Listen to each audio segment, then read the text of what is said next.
Now, for more on the 64th Independence Anniversary, I'm joined by former ADC presidential candidate, Dumebi Kachukwu. He joins me live from our Abuja studio. Happy Independence Day, Mr. Kachukwu. Thank you for joining us on the program this evening. Mr. President's speech earlier today somehow highlighted the importance of acknowledging progress amidst challenges.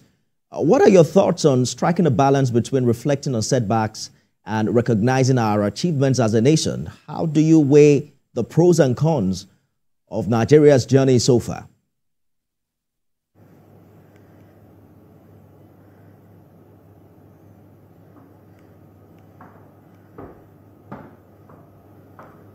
Thanks for having me in your program.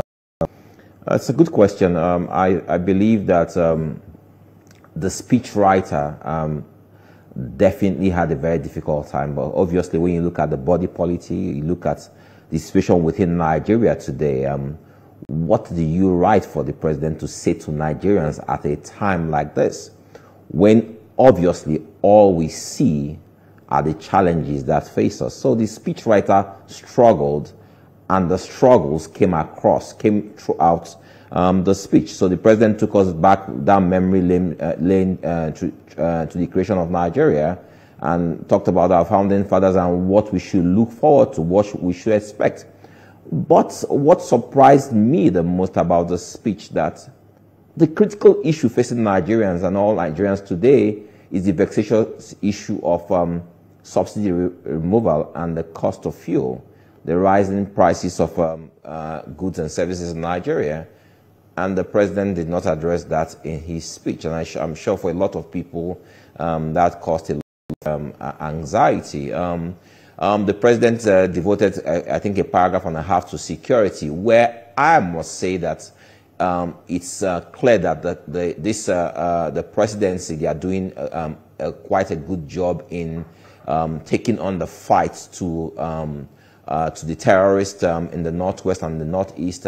You can see that it's no longer business as usual, where it seems that people could just waltz in through the borders of our country and take on a sovereign nation.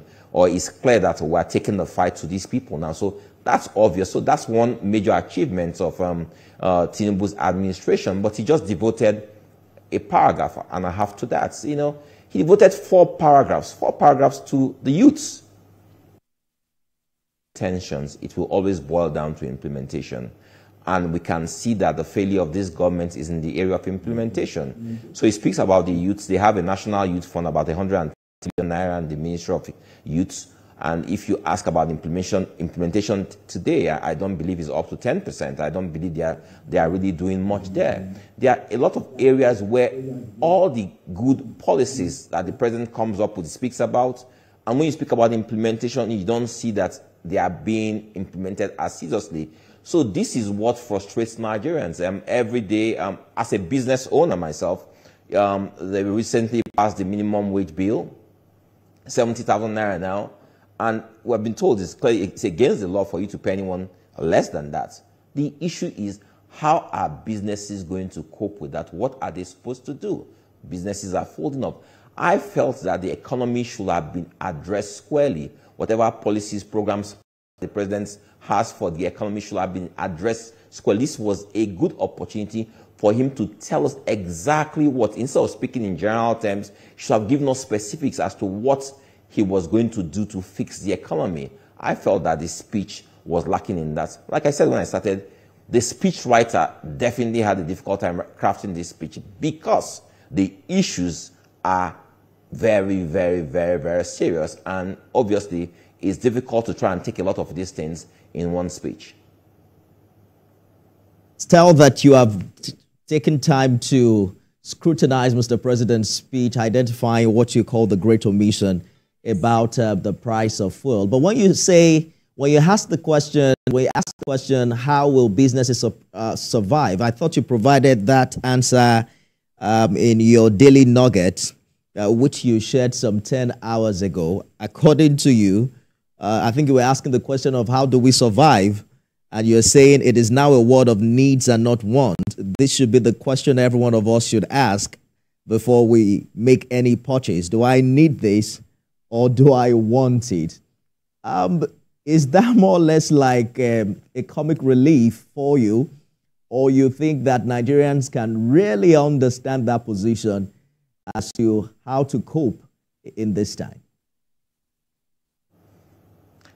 Brilliant. I love the fact that you brought my nuggets of today up. And yes, at a time like this, like it's happening all over the world, when economies are struggling, people have got to make plans. What's your plan B? You need to cut costs. That's the smartest thing to do. Now, if people are cutting costs in order to survive the grueling economy, the government should also be cutting costs.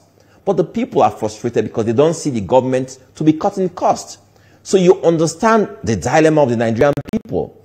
So we know what we should be doing. We are trying our best. People have downgraded from 3 meals to a meal a day. Some people do 2 meals in 2 days. So people are doing whatever they can do because they must survive. But what is the government doing to show that they are in tandem with the Nigerian people? I think this is the disconnect people have with the government. I always say this: any president, even if we had a President Peter Obi or a President Atiku or a President Memikachiku, any president at a time like this will struggle because Nigeria in the year 2024 is facing critical, multifaceted issues. And you cannot solve these problems in 1 day or 1 year. You can also not solve these problems if you don't have the Nigerian people working in tandem with you. So I have always said the first task of this president is to bring all Nigerians together under the green, white, green of our flag. Nigerians are still fighting or reeling over the last elections, where you have a large group of Nigerians who are still feeling vexed or injured about the elections, and the president has not shown what I call leadership in managing that issue, in bringing these people under his family, under his umbrella, to say, whereas these elections didn't go how you expected it, but I need you guys to work with me to make Nigeria work again. It's like the president has all these schemes that he's doing for Nigerians, but the Nigerians are not with the president. They are not showing signs that they are supporting his government. And we all have a role to play in making Nigeria work. Those people who don't want to work with the president are destroying Nigeria. A president who doesn't understand that these people are not working with him, who needs to bring them under the roof, he's also not doing right. So our roof keeps on leaking, and we are facing the same problems every day. So yes, he's doing a good job in areas of security. Yes, he's doing a good job in his efforts, in his social schemes, in disbursing money. But it's one thing to disburse money. It's another thing for the monies to get to the people that the money has been disbursed for. We saw how much the last government disbursed in the area of agriculture, and how much the CBN disbursed. But when you look at it, when you check the figures, did the monies get to the farmers or to the farms? No. So that's what these presidents have to critically look at. You see, for the last 3 weeks, 1 month, they've said they're going to change ministers. What does that do to the psyche of any minister? He stops working. He's afraid that he's going to do the job, and not much is being done in the ministries today as we speak, because everybody's waiting to see what's going to happen. But action needs to be taken very fast, so that Nigerians can feel a sense of relief.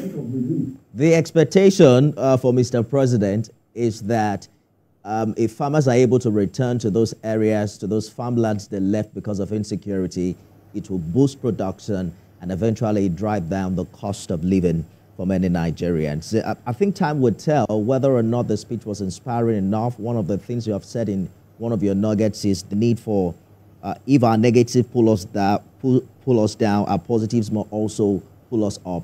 And we're going to see if Mr. President has been able to achieve that. But recently, you called an end to the last protests due to loss of lives. And you saw in Mr. President's speech how it took time to express his intent to engage young people. I'm wondering what you think about President Tinubu's proposed 30-day youth conference and how you think that will address the challenges facing young people in Nigeria. I think that's a brilliant idea. Like I said, the president spent a better part of his speech addressing the youths. Obviously, this is in reaction to the recent protests and all the planned protests, okay? So the president understands that the youths are aggrieved, that the youths are vexed right now, and that he needs to do something. So, like I said, he's making grand and good plans in those directions. It always boils down to the implementation. So I like the fact that he acknowledges that he needs to do something about youths, who he said make up 60% of our population. I like the ideas. I like the things he's trying to do in those areas. Let's see about the implementation now. That's when we can then know if it's actually working. Like I mentioned, the president has already ongoing 110 billion National Youth Empowerment Fund. Is that money being disbursed? How many people have benefited from that scheme? So the president is doing all of these things, noble things that he needs to do. But it's about the people who is entrusted to do these things. Are they doing what he has asked them to do? So schemes are good, ideas are good. It now boils down to the implementation. I always say this, like you mentioned and alluded to my daily nuggets. I speak daily about Nigerians' servitude, Nigerians doing their bit. They must work with government. They must support government. Government is not in isolation or an island unto itself. The Nigerian people are a part of government. The people who work in government are Nigerians like you and I. There's nobody I know whose his name in his passport is government. Government is made up of Nigerians like you and I. So the people in being disconnected from government or from Nigeria are causing harm to Nigeria. We all have a role to play in making Nigeria work for everyone. This government right now, the private sector is dealing with the huge Japa syndrome. Companies are being affected as people leave every day in droves to other climes. These are our best and brightest, our middle class who are leaving. So who is going to operate in the private sector? Who is going to operate in government? So Nigerians are making a mistake in that regard. But let me tell you something. I travel very frequently. Each time I'm coming back to this country, I see other people moving to Nigeria. Who are they? I see Lebanese, Syrians, the Turkish, the Chinese. I see people moving to Nigeria, coming to set up businesses in Nigeria, the same Nigeria where Nigerians are living in droves. So these people are coming and they are forming part of our middle class. They are the people who are benefiting from a lot of the programs and policies of the government. Whereas Nigerians who should benefit are leaving. Because some people cannot stay one extra day to be patient to see some of these policies work. What is government doing about this? We need to have a conversation that is larger than the APC. It's a Nigerian conversation that involves all Nigerians. The president must first of all have a country before he can be president. And that's what I'm speaking about. But for many Nigerians, when they hear National Youth Conference, what comes to mind is the 2014 confab. And what happened to that, even though Mr. President is promising to implement resolutions that would come from this one. But do you believe this initiative has the capacity to provide tangible solutions to issues like unemployment, economic empowerment, and education, or it's merely a symbolic gesture? Have you been able to identify what went wrong with the first one? Is there continuity in government to ensure that all of these resolutions are established and implemented? I will say this very quickly. I respect the questions you are asking. The questions are questions that show that this is not just a conversation to be a conversation for sake of having a conversation. You are asking very, very germane questions. Yes, I believe that this president is different from other presidents. I believe that he's going to implement whatever policies or whatever decisions that are reached. I see a president who is assiduously implementing financial autonomy for local governments. I see a president who understands the politics of Nigeria. In his speech, he used the phrase political economy twice. The first time we're hearing this lexicon in our political speech, and a lot of people might not understand the intricacies of that phrase that he has used. But I'm hoping that a president who understands this, who understands the inner workings of everything and how they translate to our body policy as a whole, who understands that there are issues that militate against Nigeria beyond the A, B's, and C's, who will work quietly, be in the background to make sure that some of the things that we can't see, we can't read about, but are working against us, that he fights those things. I believe that the president will do some of those things. But again, best ideas, best of intentions, he still needs people, lieutenants, who will run this race. And that's where the disconnect is today. But you will say this of this government. One thing you can take to the bank about this government is that it seems to be a government that reacts positively to a lot of things they see and hear on social media about Nigerians, about complaints of Nigerians and all those things.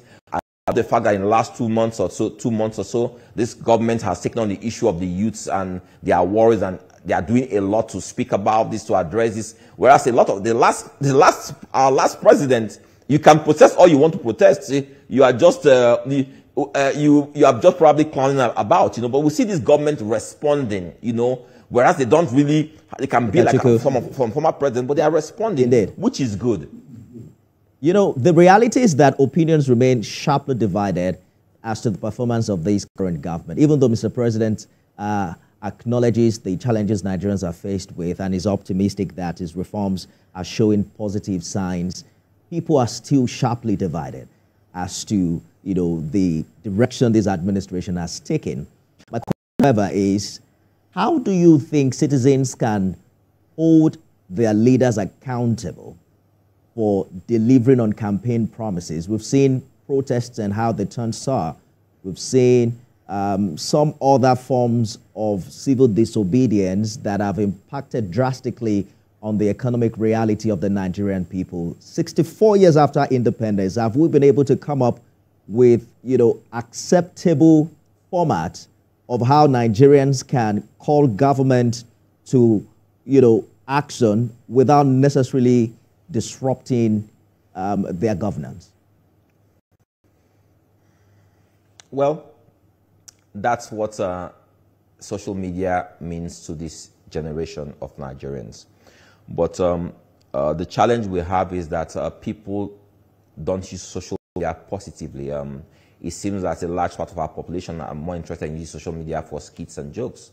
I see sometimes when government is tweeting about something serious or something that affects the same youths who are complaining, that these people, because they sometimes don't understand or sometimes don't know what government is talking about, they don't see how they can benefit. Perhaps that's why the National Youth Fund is not being disbursed, because maybe a lot of Nigerians don't know about it. They rather complain on social media.